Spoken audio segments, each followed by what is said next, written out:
If you're watching this video right now instead of then you might need some budget car ball knowledge. Who doesn't want a cheap, awesome car? Doesn't sound very realistic, right? It feels like you can only choose two out of cheap, reliable, and fast. But luckily, there's some cars out there that almost check all three boxes. This is budget car ball knowledge. The 1995 to 2009 Subaru Outback XT or Legacy GTB. Guys, these cars are bangers! If you'd like to track your car, rally it, or even daily drive it, this thing will get it done. The interior is comfortable, and there's plenty of space inside for grabbing some bulky groceries. You might even be able to conquer a Costco run with one of these bad boys. We're Costco guys. Of course we have a 2009 Subaru Outback XT. Since these things don't use too much fuel, you're going to be driving them everywhere. The 2.5 liter flat 4 is pretty sweet. The Legacy GT makes a monstrous 265-ish horsepower and 250 foot-pound of torque, depending on the generation. The Outback XT makes lower but similar numbers. An awesome part about these engines is that they bring the center of gravity lower to the ground, which improves handling quite a lot. These cars will turn your local dirt roads into full-blown rally courses. These cars rip stock, but will drive even better with a suspension upgrade. Don't even worry about driving it too hard because the 5-speed manual gearbox is known for being incredibly durable. Even the less sportier versions of these cars will still rip. A good Subaru Outback or Legacy will set you back around 2,000 to 6,000. It's a kind of wide range, but there's a lot of cars out there. The Jeep Cherokee XJ, 1984 to 2001. Hell yeah,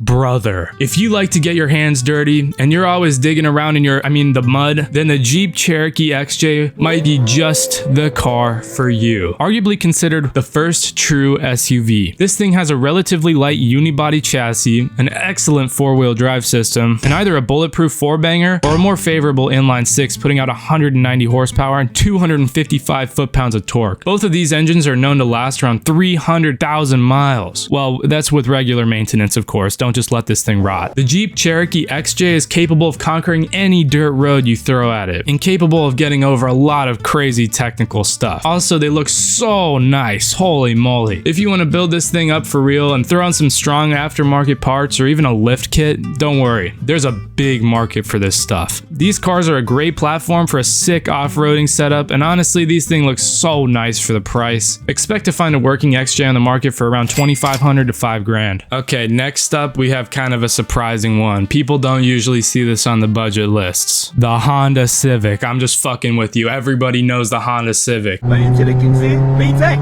Turbo, hey! Shit! Hey! Hey!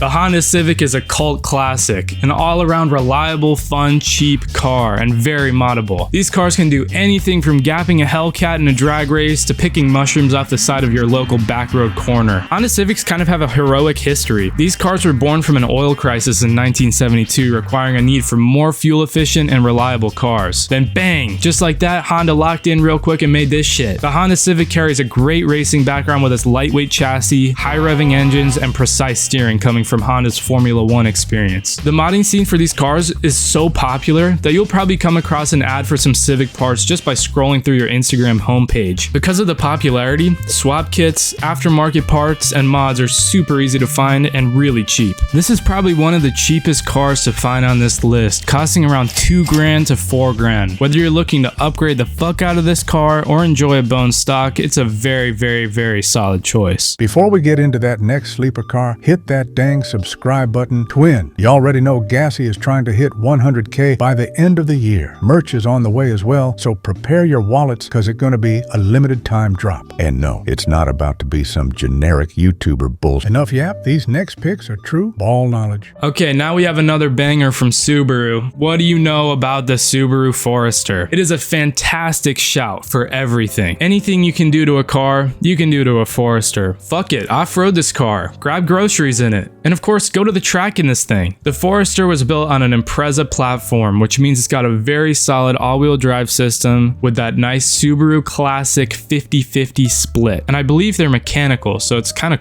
I don't know, it's really cool. This thing is really great for rally and off-roading. Also, the parts are interchangeable with a lot of WRX parts if you want to upgrade. Subaru built the Forester with the idea of it being a tough SUV for people who actually go on adventures and do things, but with the drivability of a normal car. Subaru also made a sportier version of this car with a turbo, which is a little more expensive, but still possible for an affordable price, the Forester XT. With ground clearance of about 8 inches, these cars are surprisingly good at off-roading. I think one of the best parts about this car is its interior, with a very simple design and a very roomy feeling. It's hard to beat. The average price of an old running Forester is somewhere around 3 to 6 grand. The Forester is definitely some ball knowledge. The Volvo 740 and 240. If you've watched my channel for more than a minute, you probably already know how great Volvo is. I love Volvos. Here's some crazy budget shouts. The 1987 to 1993 Volvo 240 and the 1987 to 1990 Volvo 740. Yes, sir.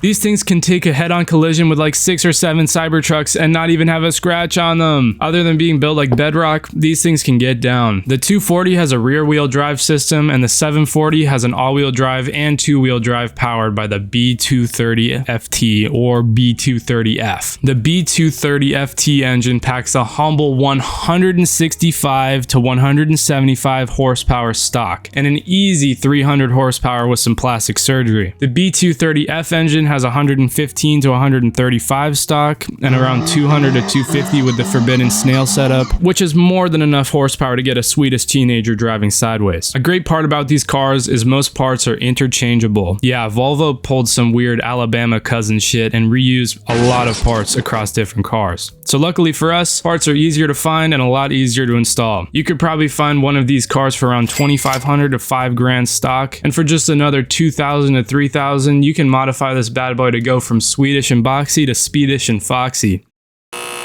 Overall, these cars are a great, solid budget choice if you're looking to have fun sliding around and crashing into things. The 2000 Honda CR-V. Please hear me out on this one. The 1997 to 2001 Honda CR-V with the B20B or Z is the perfect sleeper car you can buy for cheap. They look funky and cool, they're super reliable, and you can easily throw a turbo on these engines. The B20B is a solid iron block engine that comes from the legendary B-Series family, which makes it compatible with a lot of B-Series parts. Big win! You could probably find a beat-up CR-V for around $1,000, but if you want to spoil yourself, maybe $2,000 for that nice interior. To make this thing as badass as I'm saying it could be, you're gonna need the following: a turbo kit, ECU, tune, map sensor, fuel pump, and injectors. Sounds like a whole lot of debt, right? No, bitch! You're only gonna be down like 3 to 4 grand. This setup will probably have the engine at like 250 to 300 wheel horsepower comfortably and reliably, or 400 if you're ready to send a piston to the moon. Parts are readily available and cheap since it's a B-Series engine. This budget CR-V is an all-around fun car to drive. It can go anywhere, it looks reasonably cool, and yeah, twin, just get one already. Also, they have a table in the trunk, dude. And for camping purposes, the seats go all the way down very nicely, just so you know. Let me know if you want a part 2 to this video. I have a little bit more ball knowledge up my sleeve, so thanks for watching.